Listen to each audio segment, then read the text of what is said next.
Welcome to the Krishna Das Pilgrim Heart Hour. In this podcast, Krishna Das shares his warm-hearted and down-to-earth path to the divine. If you are interested in supporting Krishna Das's podcast, please go to BeHereNowNetwork.com/KD. So, there's this book company, and Sharon Salzberg and I, we did a project together,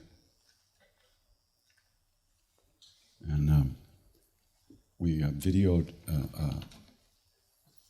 a retreat we did up at Menla last year, I think, and we also added some other stuff, and we're going to put it out as some kind of something or other. And so we, just by the way, we approached a book company to see if they wanted to put it out. They also do digital stuff and like that. And they said, nah, devotion doesn't sell these days. Praise the Lord.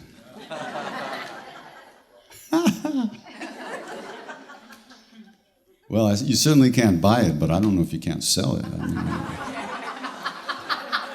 let me think about that. Can't buy me love. Everybody tells me so. How great, huh? The one thing that we all want, that we all need, that we're going to have to find if we're ever going to be happy, doesn't sell.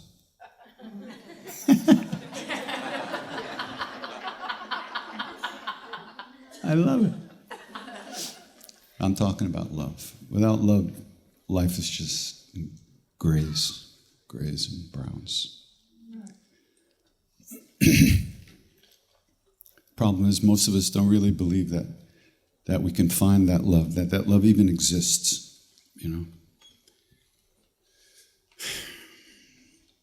We mistake. What's going on here? I hear myself from 40 different places. Am I in here now, too? I am everywhere. At least electronically. All right, what was I saying? I was going to bring you down, so I won't say that. Let me say that. Yeah, but the problem is we don't believe. We like to sing, we like to do asanas, some of us even perversely like to meditate. But we don't really believe that any of this shit's going to work. Really. If we really believed that there is something to find, we'd already have it. Which of course we do, but we just don't know it. So that's the quandary that we're in. We have to do these practices to clean the mirror of our hearts so that we can see our true nature. We can see the beauty that we are, the love that we are. But we don't believe it exists, so we don't do it. Interesting, huh? Or we do some strange version of it, so we won't really get what we're looking for.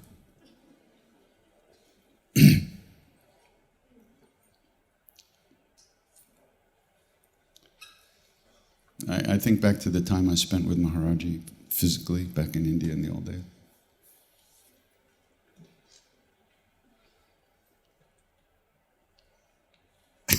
he used to, every once in a while he'd go like this. The Westerners would be just like, being Westerners. And he would just go like...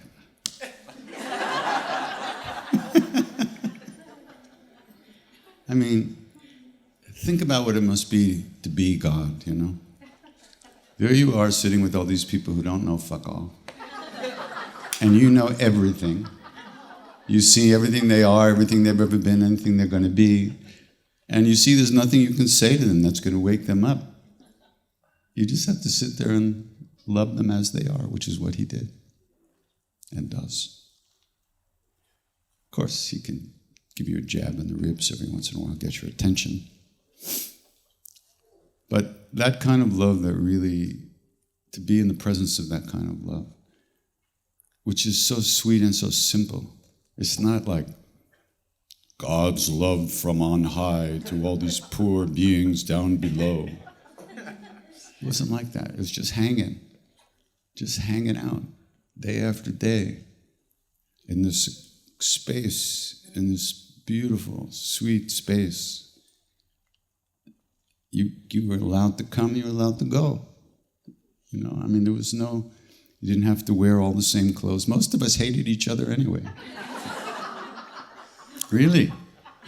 Oh, the wars that went on between the different members of the satsang are extraordinary, you know. All the way up to the fact that the time when Ram Dass threw a plate of food in somebody's face. You know, right in front of Maharaj-Ji. Maharaj-Ji says, "Is there something wrong?"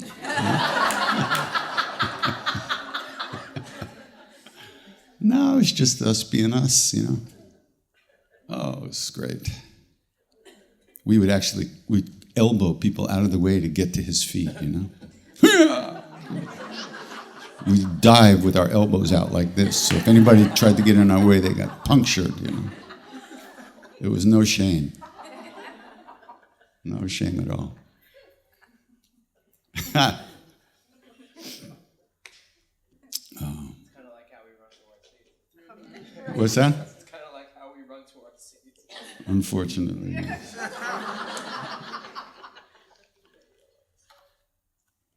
I tell you,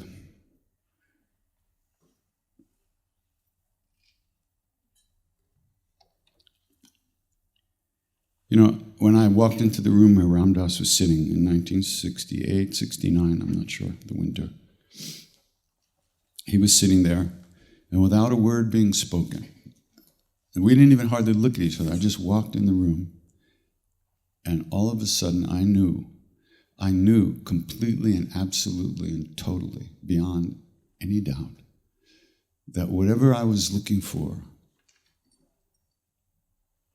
was real.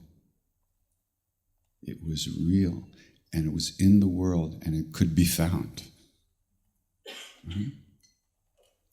I didn't know what to call it, even. But that moment changed my life. Up to that time, I read all the 3 books about this stuff that was out. You know. We are talking about the 1820s. When was the printing press invented? So I read all the books, and but still they were books. Anybody could write anything, as you know. I wrote a book.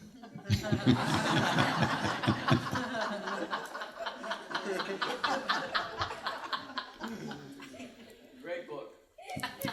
Everyone should buy it. Thank you. Yes, of course. Buy 10. You can write the check. Yeah, buy 10. Yeah.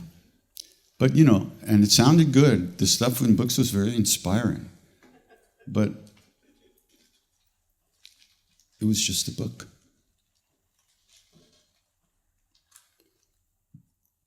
So then when I walked in that room, everything changed. Then the books were very different.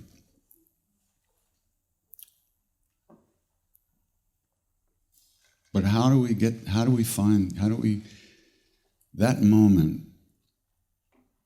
when we finally believe, or may I use a word that makes Westerners nauseous, when we have faith that this is real, that love is real, and it lives within us as who we are, not somebody else, not something else.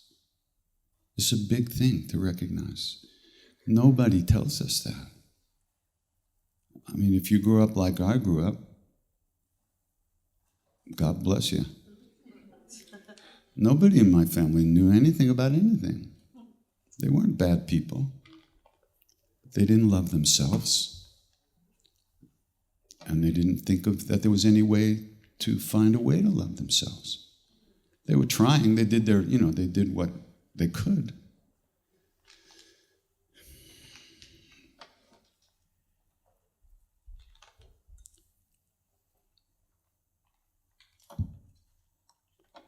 But I wasn't brought up to believe that you could really be happy. And still it's hard for me to believe, to tell you the truth. I spend a lot of time, less than I used to, maybe, moping around, not really paying attention, just kind of going from one day to the next with the clutch half in,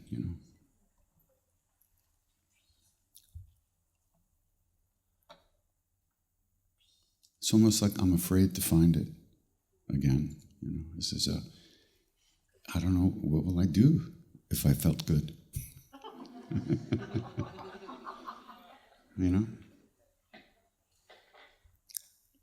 So I do as much of this stuff as I can, because this stuff thins out that layer of personal programs. It thins out those programs. It pulls the plug on a lot of those programs. It turns the volume down. It turns the juice down on those programs. How it does it, I don't know. But it does it. And when and as you aspire to find that love, those programs also, through your practices, get less power over your emotions and your thoughts. And you spend less time in these darker, heavy, negative states of mind. Less time hurting ourselves. Less time planning new ways to hurt ourselves. Of course, we don't think of it like that. So that's why practice is such a big thing, and that's why it's something that brings fruit over time. When you meet somebody who's been doing practice for a long time, whatever practice it is, there's a quality in there. There's some kind of space. There's some kind of something that's a little bit, it's not quite as hard as,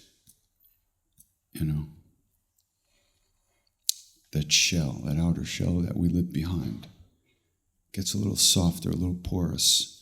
And little bits of light stream in through every once in a while. It's not something we can't build. We can't do that directly. We can't dismantle the fantasy of who we think we are directly. But we can do these practices which, from like underneath, kind of pull the juice out of that stuff. All the stories we tell ourselves about ourselves all day long. And then judge ourselves for telling stories about ourselves to ourselves all day long. It's extraordinary. And there's no way to kill it. There's no button to push that's going to stop it. There is no button to push that stops your thoughts. But little by little, over time, if you have the right aspiration, the right motivation, and we do these practices, those thoughts, those emotions don't grab us the same way as they have been our whole lives. That is absolutely the case. And if there's one thing I know, that might be it. There might be two things I know. And maybe I don't even know those things. But right now, I think I do. Or let's say, I know them sometimes more than others. That's the same for all of us.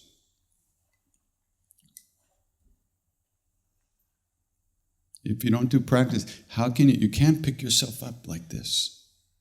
No matter how strong you are, there's no way you can do that.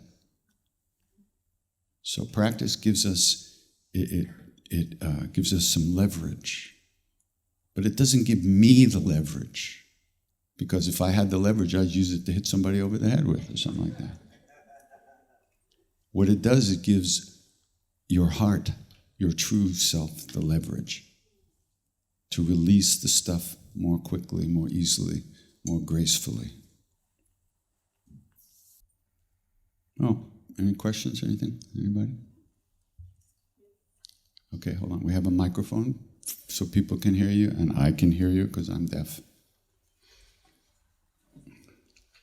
So wait, it's coming. Somehow, from somewhere. Is that it?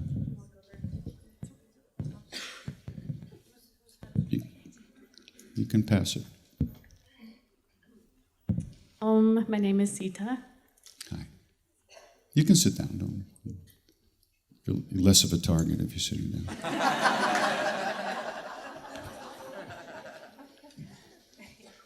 The talk already has answered a lot of my questions. I'm in deep spiritual love with my teacher. It doesn't help that I'm single and he's the most beautiful person I've ever seen. So there is a little question in the back of my mind, is this romantic? But I don't think so. So I could go and live there and be with him. That's all I want. I'm in deep longing to be with him. Mm-hmm. But is that the smart thing to do?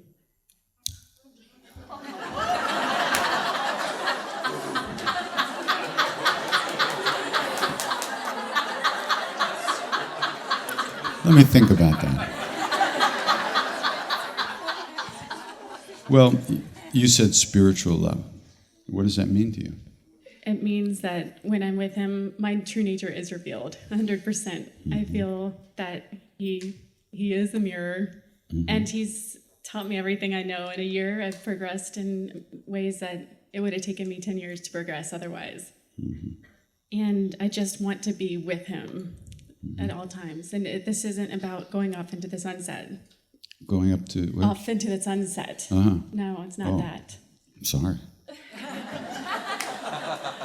But do I do the responsible thing, go to my federal job, my mortgage, or can I be happy and be with him? No, you have to stay home and pay my mortgage. So look, a guru, I'm just going to give it to you straight, okay? And then you do with it what you want. This love you're talking about, love is not between two things, even between what we call a guru and what we call ourselves. Love is who we are. You don't get it from anybody. Right now it seems like you're identifying the guru with the physical body. What if the body wasn't there? Right. Longing. Yeah, well, you're going to have to go through hell because you're attached to his physical form. And if he is a real enlightened being, then he's not attached to his physical form. So your job is to use that longing or really get into that longing in a way that it brings you back to yourself rather than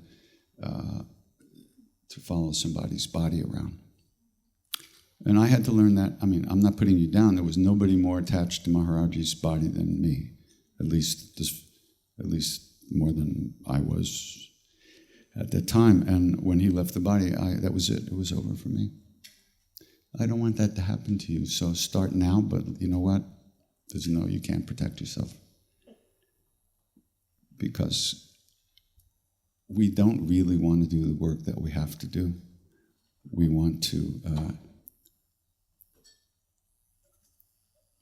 avoid doing the real work.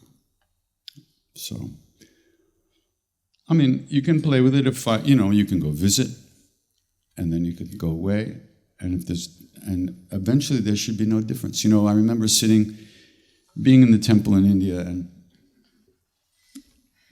Maharaj-Ji had many devotees who lived in Nainital, which was like a 35, 40-minute ride away.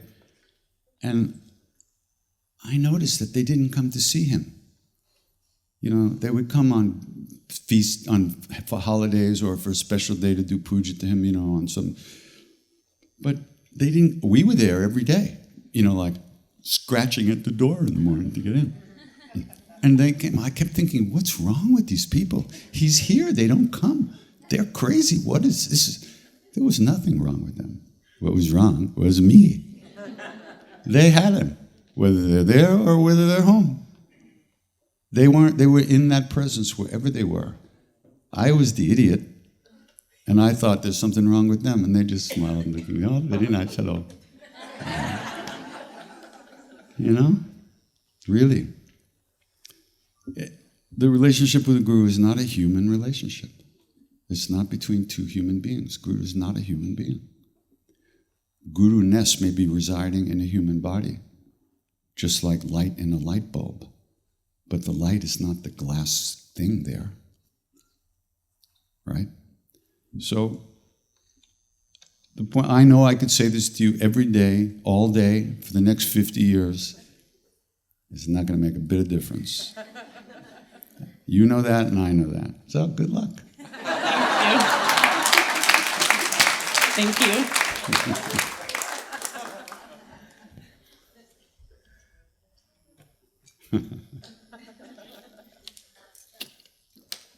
I've read and I've heard you tell the story many times about driving the bus and wanting to meet Maharaj-Ji in the 20-minute pause, and was at Vrindavan or wherever you were going, and you took a wrong turn in the marketplace. Yeah. You paused.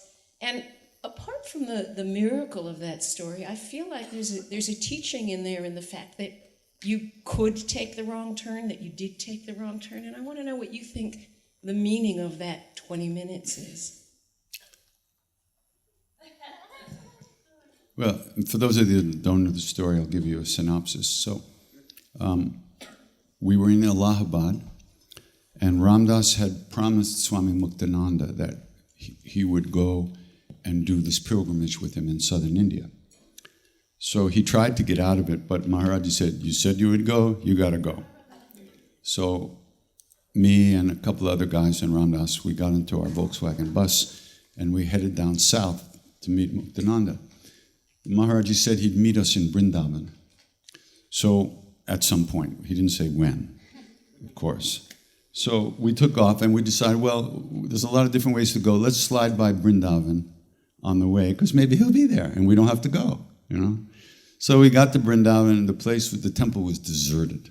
We went in there, and the chowkidar, the watchman, said, "I haven't seen Maharaj-Ji for months. I have no idea where he is." Oh, okay. We got back in the car and we drove down. And we cruised around South India. We had a wonderful time. And then, after a few weeks, I guess it was, we're heading back up north. And we're going to try to find Maharaj-Ji. So we figured we'd go to Vrindavan, to the temple in Vrindavan, and maybe he'll be there. Well, it was a long, it was late at night when we got into the area, so we stayed about 10 miles away at Krishna's birthplace, the Janambhumi it's called. And there's a little dharmsala there, a little place to stay. So we spent the night there, and next morning we get up and drive. What's that? Oh, maybe it's the mic. Okay. And I was driving. So now you drive up. It was a simple drive. It was like walking from here to the cafe. But I made a wrong turn. And instead of making this right turn that would take me directly to the temple, I missed the turn, and we had to go. We got stuck in the bazaar, which is like these narrow lanes with cows and people and dogs and everything, and there's no way to turn around. So we had to keep going all the way through the bazaar, back around until we got to the place where you go down to the road to the temple.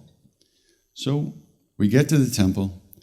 We're all breathing hard, Oh, maybe he's here. This guy is great. So we get out of the car, we go in, same thing. Maharaj-Ji? I haven't seen him for months. We have no idea where he is. Harakiri. It was horrible. We didn't know what to do, because he would disappear regularly. I mean, he would just get up, walk out of the temple, get in the car, and drive away. After being with him for a month. And we didn't know if he's coming back in 10 minutes or 10 months. It was quite extraordinary. And anyway, so we get to the temple, so we realize, okay, he's not here. Maybe let's go to Delhi. It's just a few hours from here. We'll get to Delhi, and we'll get in touch with some of the old devotees there, and maybe we'll be able to find out where he is. So we kind of mope our way back out to the car, and I put the key in the ignition, and I'm just about to turn the key, and a little Fiat, they had these little old Fiats in India in those days, screeches to a halt right next to us.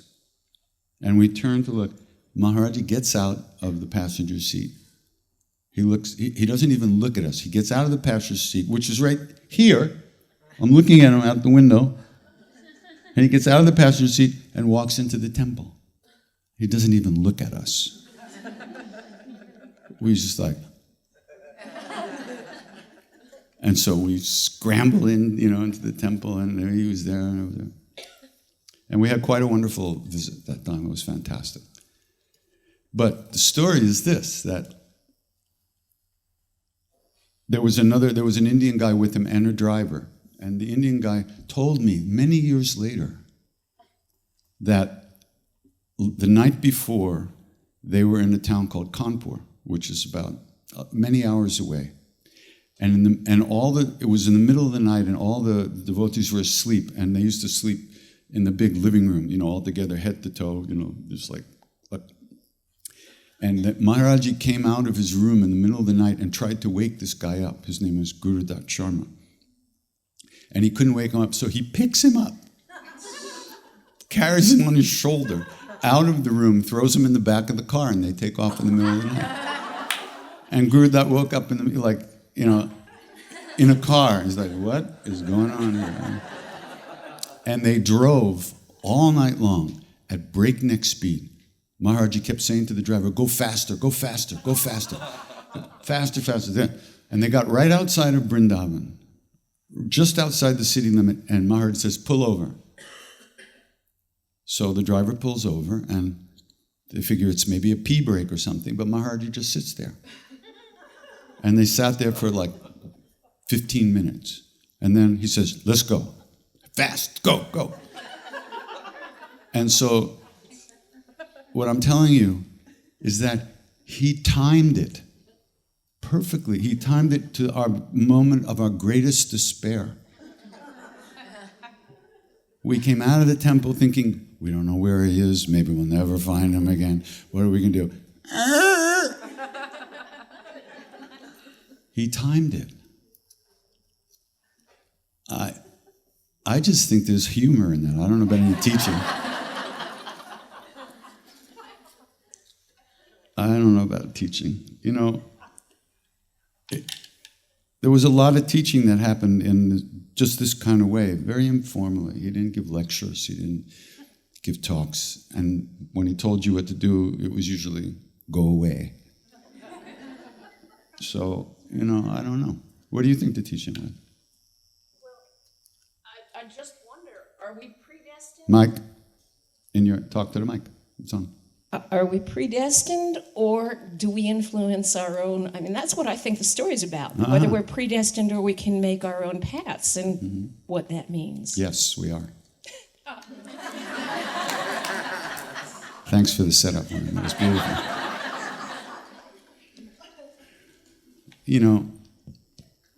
You can't know those things. You can't know. Certainly, he could do whatever he wanted to do. A saint like that is not... In fact, Hanuman is called Trikalavesham, which means the dweller in the three times. Past, future, and present. There's no time in that universe. We're in time. Minutes come after minutes and hours, and we seem to get older and put on more creams and stuff like that. Yeah. But in that world, there's no time at all. And a guru can enter into your flow at any point to do anything for you at any time. It's not even hard for them. So as far as your question in this particular incident, with a saint like that, anything goes, anything goes at any moment. Anything can happen at any moment. They can just twirl this world around on the tip of their finger and make it land just the way they want it to. Don't play dice with somebody like that. Unless he wants you to win, you won't win. So, I don't know if that's hard for a lot of you to digest, but for me it's kind of like, of course. Because I lived with it, I saw it every day. It's like,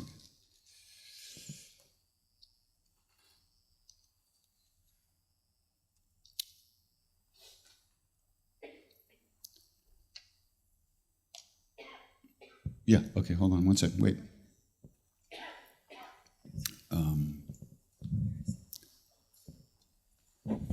All we know is what we can conceive of and perceive with our senses and the jumble that we make out of those information in our minds. But these great beings are just not, they're not locked up in that room like we are. We're locked up in the room of thought, the prison of thought and emotions. We're locked up. That's all we know. We don't see things clearly or directly without our filters. But these great beings don't have any filters like that. That's really, okay? Really, they don't. That's why they are who they are. And the only reason that they're here at all is out of compassion for us, because we don't know shit. And we keep hurting ourselves and recreating our storylines over and over again. And if they didn't show us that there was a way out of it, how would we know? How would we know? We wouldn't know. And if you look around, the whole universe is not in this room right now, just a few of us. Most people don't know. They get born, they go to school, they get an apartment in New York, they drink beer and they die. That's life for most people, really. They don't have any understanding that there's any other thing to find, any other way of living, any deeper love, any way of loving them, of feeling better about themselves. They're totally caught by the programs. Not like we're any better, but for some reason we're in a room like this. And this is a big thing, really. This is a very big thing. Why would we be here? This makes no sense to my sixth grade teacher, and all those people that we know. Go to the supermarket and just go to the supermarket one day and just look around. There's nobody home.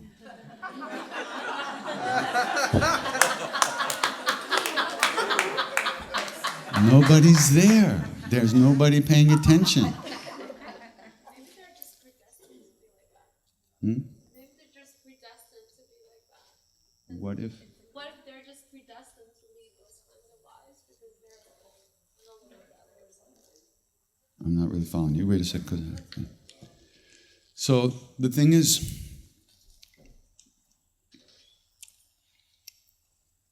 all right. So if we're here, there's some part of us that's looking for something. Otherwise, there's no reason to sit here. There's no mistakes either. So if you're here, something brought you here. Some karmic need brought us together today. And whatever happens, happens. Okay. Hi. Yeah, it's on. It's on. I hear you. Hold it close. I have a lot of Guru questions. So I was, Bhagavan Das in his book talks about Maharishi's love of speed. Maharaj-Ji? I don't. It's okay. He, his speed in vehicles, like driving, they're rambling through India and he loves speed. And then he disappears from the car seat, from the van seat. And is that a common practice? I mean, to just like... I can't do it. Disappear? No, but did you see him disappear ever? Not like that. Not just vanish? No? No, the most extraordinary experience I had with him that way was one day we were sitting with him and he got up, and so people would take his hand. So today I was right there and he took my hand, right? And we walked out to the back of the temple. And he let go of my hand and he took a couple of steps. So I took a couple of steps. He said something to me and took a couple of steps. So I took a couple of steps. Finally, he just looked at me and he just went. and he knelt down and peed.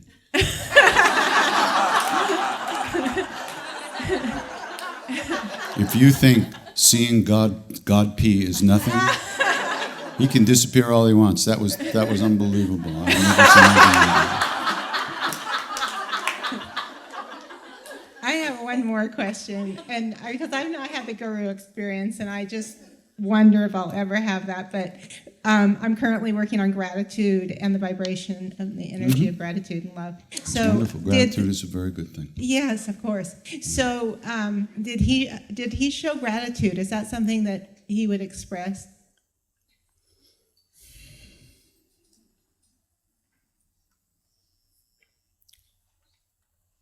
I'm just looking for like that position of the Guru, like what's it like, the relationship, like as a person, I guess.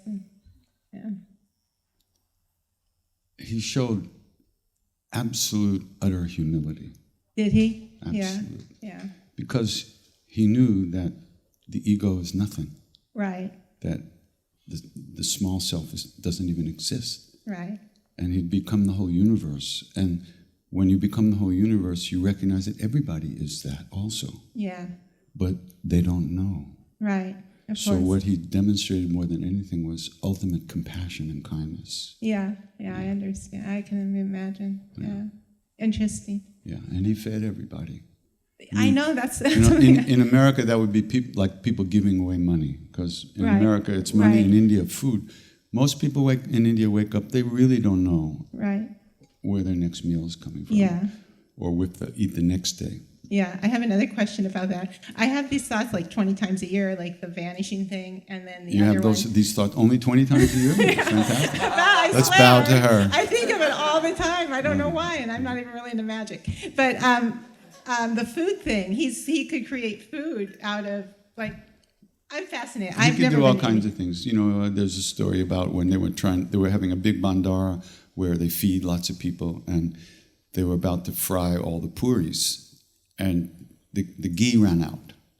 So he told somebody to go take a bucket of water, take a bucket and go down to the river and fill it up with water and put a cover over it and bring it back and leave it by the stove, by the place where they were cooking. And then when they took the cover off it had turned into ghee. But the next day he had somebody fill up a bucket of ghee and take it down to the river and throw it in. He said, we owe the Ganga, some ghee. So he returned it. Just, can you imagine, how when you dream, it's like this, right? It's just as real as this, but you're in a dream. Now, there's this thing called conscious dreaming, where you can actually learn to be awake in your dream and make decisions and change things. You want to fly, you can do all kinds of things. And you can change things, like I could turn you into a pumpkin in my dream. So this is where Maharaj-Ji is. He's conscious in our dream. And he can change things for us. He can make things happen in a way for us that's better for us, that removes obstacles, that can remove problems from our life stream, like taking rocks out of a river that we haven't gotten that far yet. We may never know they were there. But they were removed because these beings are conscious. They're awake. We're sleeping. So they can do anything. Just like you can do anything in your dream if you're awake. You can create your own reality in those dreams. That's what they do. That's what they do and they can do. But recognize this, their only motivation for that is to help us. They already became everything. They don't need anything. There's no one in there that needs anything. They have everything. He used to say, all the money in the universe is mine, even the money in America. America somehow is outside the known universe. Yeah. Can I ask one more question? I don't know. Can she? What do you think? Yes. All right, go ahead. Okay. Is there, as a devotee, a strong sense of surrender? Is that like a really... Is that surrender? You don't surrender. Nobody surrender. Surrender is not an act of will. Yeah. That we do. Yeah. It's a recognition. When you fall in love, right? Did you okay? I'm going to fall in love at 3:13 today. Right. It's not like that. It happens. Yeah. It happens. I understand. Yeah. It happens. Yeah. And it's not. Just like falling in love, you don't feel like you've lost anything. You feel like you just got the whole universe. Mm-hmm.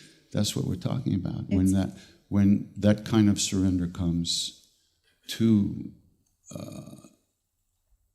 to your own true self. Yeah. You know, it's like you got everything. You didn't lose anything. Mm-hmm. Yeah. It's not a power trip.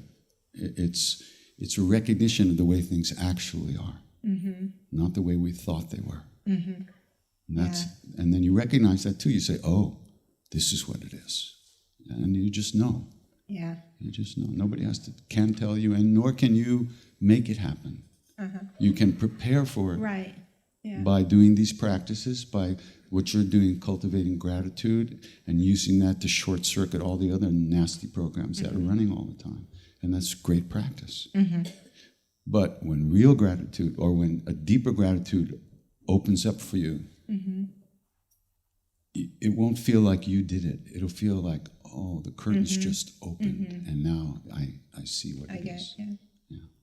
Thank you. You're welcome. Good question. Hi, I'm Janice.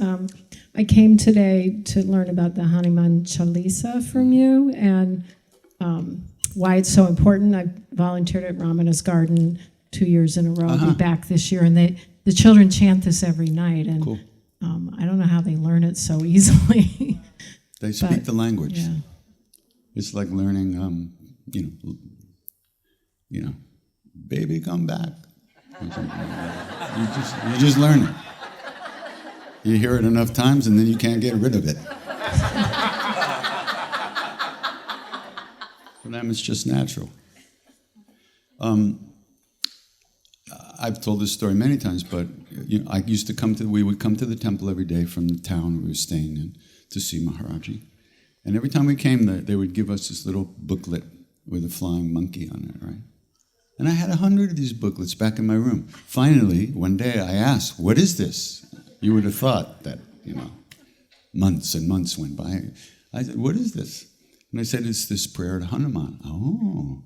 Now, we knew from the other devotees that Maharaj-Ji was considered to be Hanuman. He was considered to be a manifestation or an incarnation or whatever you want to say of Hanuman.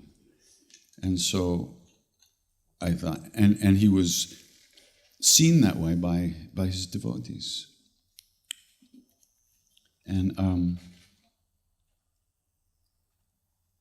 so I thought, if we learned this, we could sing it to him. We knew he was secretly wanting to spend more time with the Westerners.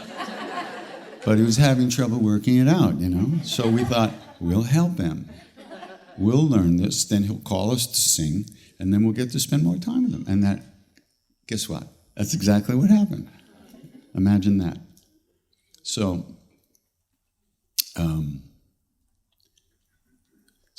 it became a way, even on the physical plane, of getting ourselves into his presence, because we were going to sing this. So he would call us, and the Indian people would have to we'd step on them to get close to him, and then we'd sing to him, and they were like, they couldn't even approach him because we kind of made a circle around him.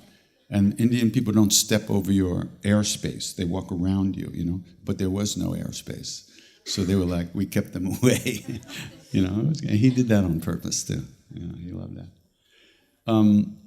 So it became a way of entering into his presence. And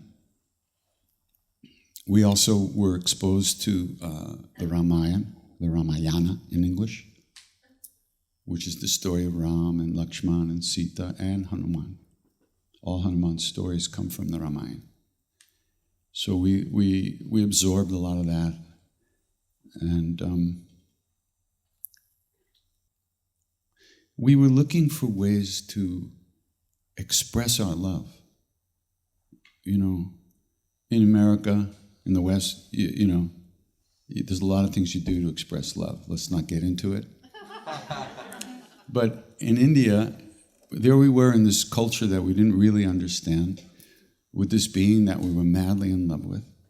And we were trying to find ways to kind of connect and express that, and enter deeper into it. And then the Chalisa was given to us, and it became that way that we had. It took me and this other guy, like all rainy season, about 4 months, to go through it syllable by syllable. First we had to learn the Hindi alphabet. We didn't know. And then we had to go through it syllable by syllable and sound it out phonetically and write it down in English letters, right? It took us about 6 months to learn it. And so we had, secretly, of course, we had planned to do this big ceremony on Tuesday, on Hanuman's Day, right? We were going to do it the first class Indian style with the plates and the thali and all this stuff. We ordered 80 pounds of laddus from town. Laddus are these little round balls, these sweet balls, and they're supposed to be Hanuman's favorite sweet. So we ordered 80 pounds of those to be delivered to the temple, and we had everything together. It was all stashed in somebody's room, you know.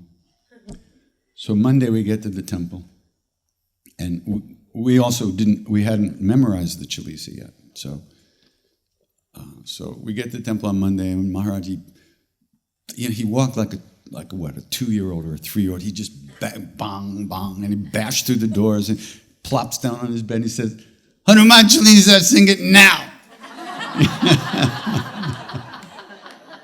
Son of a...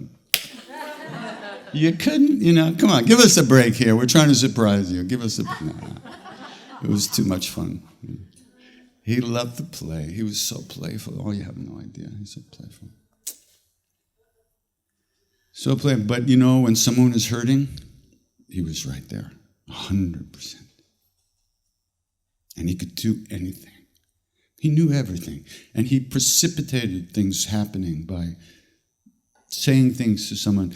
If he was sitting here in this room, each one of you would think that he was talking directly to you about your shit, and that was it. And if you wrote a story of what was said today, everybody would write a completely different story of the day. What happened? You would not believe you were in the same room. And if you read this book, Love Everyone, this new book that came out about Maharaj-Ji, you get a little taste of that. Parvati took everybody's diaries, right? And she put together an incredible flow of the days, how the days went, and how he would be sitting here talking to you, but she would get the message, And it was quite extraordinary. And it went on 24/7, every day, just the same, no end to it. So the Chalisa became our way of not only expressing our love, but spending more time with him, which was good for us. And also, because he said every verse, every word of the Chalisa is Maha Mantra. Maha Mantra means the names of God.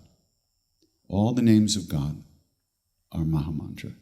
There are some groups that say their name of God is Maha Mantra. God bless them.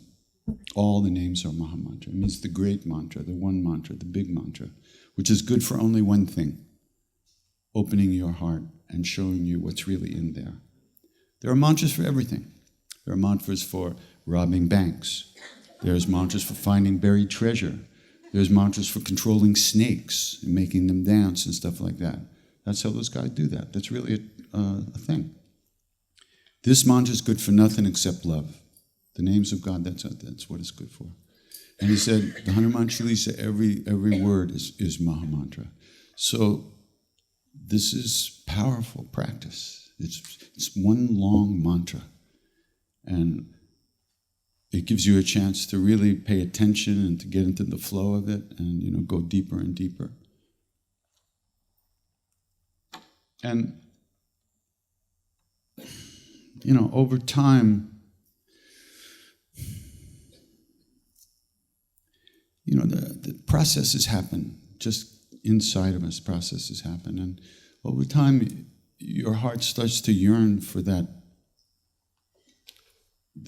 feeling of moving towards the beloved. And then when you find a way that works for you, even when you're busy with your mind doing other things, there's still that longing inside that keeps bringing you back to that practice or to that place where you can feel that love again. So for us, the Chalisa is very important that way. And Hanuman, Maharaj used to say, who's Hanuman? So we give him the stock answers, the servant of Ram, the blah, blah, blah. He said, nay. He said, Ram ke swas. He said, Hanuman is the breath of Ram, the very breath of God.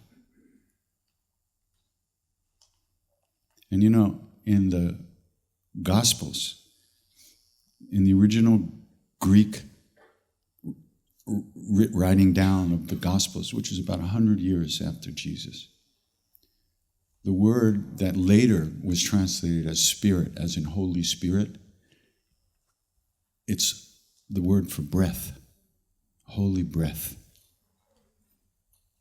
So this is a big thing. And of course, Maharaj used to say Hanuman and Christ and Krishna are all the same. They're all this, it's like the 42nd Street shuttle. It goes from the east side to the west side.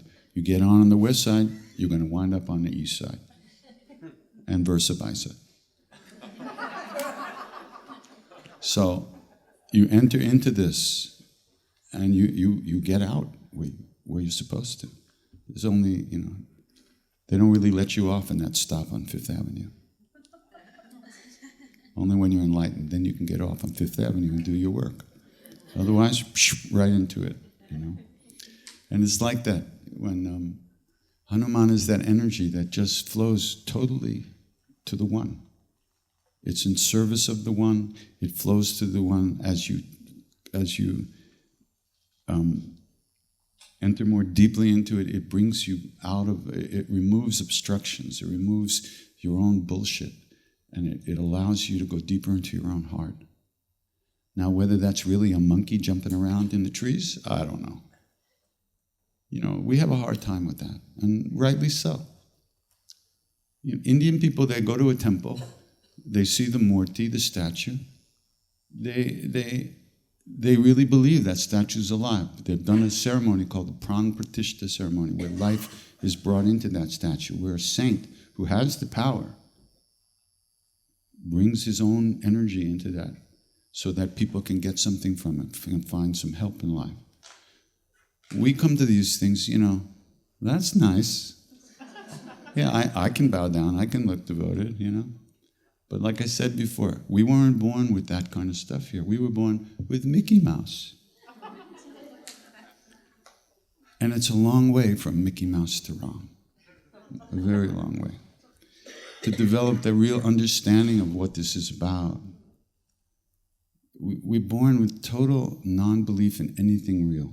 It's all fantasy and entertainment and escapism. That's what we're brought up with. How to avoid suffering by finding out where all the pleasure buttons are. But there's just never going to be enough pleasure buttons. You can't press them fast enough to keep the reality of life at bay long. Reality is going to raise its head, no matter how good we get, no matter how much money we have, how powerful we get in the world. You're all alone when you're in bed going to sleep at night. It's just you and your mind. And it's our minds that eat us alive. And until we learn to merge our minds in our hearts and soften that flow, we're going to have, we got work to do.